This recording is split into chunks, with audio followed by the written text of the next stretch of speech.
చంద్రబాబు నాయుడు గారు చెప్పినట్లుగా నడుచుకుని ఆయన ఏ విధంగా స్టేట్లో అభివృద్ధి చేస్తారో అదే విధంగా మన అలిమినేని సురేంద్రబాబు గారు కూడా కళ్యాణ దుర్గాన్ని అభివృద్ధి చేస్తారని చెప్పినటువంటి ఒక గొప్ప నమ్మకంతో నేను ఈరోజు రఘువీరారెడ్డి గారి తర్వాత మన సురేంద్రబాబు అన్న గారు ఖచ్చితంగా అభివృద్ధి చేస్తారన్నటువంటి నమ్మకంతో నేను ఈరోజు మళ్ళీ పార్టీలోకి అడుగు పెట్టడం జరిగింది. కాంగ్రెస్ పార్టీలో నుంచి ఫస్ట్ నేను తెలుగుదేశం నుంచే పుట్టిండేది, తెలుగుదేశం వల్లనే నేను గెలిచిండేది ఇక్కడ.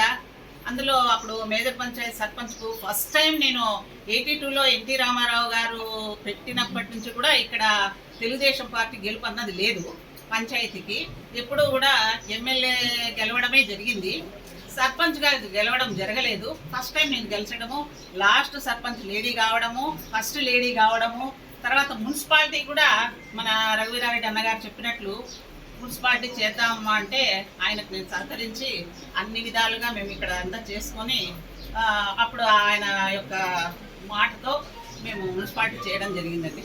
తర్వాత మళ్ళీ నేను అటువంటి నమ్మకంతో అన్న మీద, రఘువీరారెడ్డి అన్న మీద ఎంత నమ్మకం పెట్టుకొని మళ్ళీ నేను కాంగ్రెస్ పార్టీలోకి పోయినాను.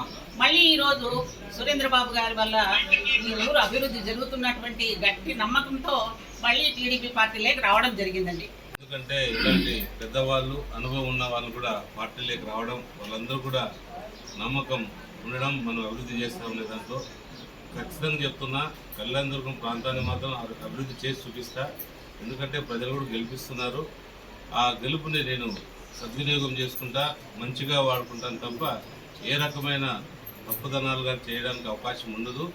ఎందుకంటే మనం ఎప్పుడైతే ఈ ప్రాంతాల్లో ప్రతి చోట పర్యటిస్తున్నాం, నిజంగా చాలా అధ్వానమైన పరిస్థితుల్లో ఉంది. ఎక్కడ కూడా అభివృద్ధి అనుకున్నంత ఎక్కడా జరగట్లేదు. ఫలానా వాళ్ళని నేను చెప్పలేను కానీ జరగట్లేదు.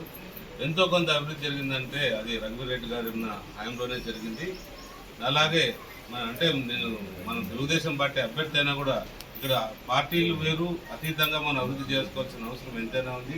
చంద్రబాబు నాయుడు గారు ఒకే భరోసా ఇచ్చారు, నీకు ఖచ్చితంగా అభివృద్ధి చేసుకోవాల్సిన బాధ్యత నీపై ఉంది, ఖచ్చితంగా ఏ రకమైన సహకారం కావాలని సహకరిస్తాను, ఎన్ని రూపాయల ఫండ్స్ అయినా కూడా మన ముఖ్యమంత్రి అయిన తర్వాత కూడా చేస్తాను.